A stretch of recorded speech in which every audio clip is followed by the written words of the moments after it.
Today we're going to talk about the HOA Messenger work order / jobs feature.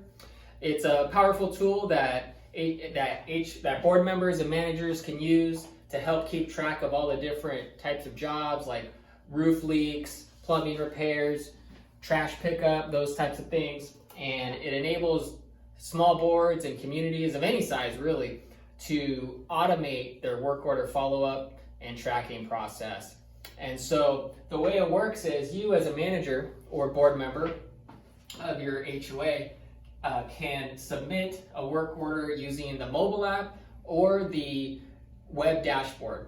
So here's an example of what it looks like on the mobile app.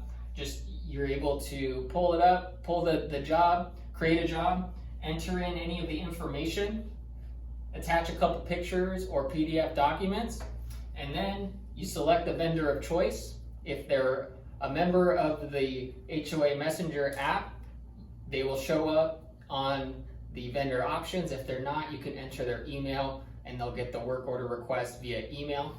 You can also tie in residents. So if a resident reported a roof leak, for example, and you submit the work request to your roof vendor, you can tie in the resident who is affected.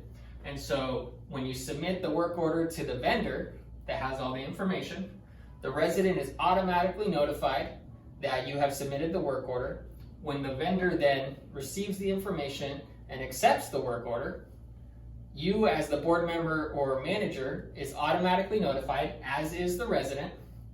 Then the vendor will have an opportunity to then schedule the job, and when the vendor schedules the job and completes the job, you as a manager and the resident are both automatically updated. So it just automates the follow-up process. If the vendor doesn't respond for whatever reason, it sends them an automatic email once a day until they accept the job. And the same thing goes for scheduling. They have 3 days to schedule. If they don't schedule, then they start receiving the automated follow-up.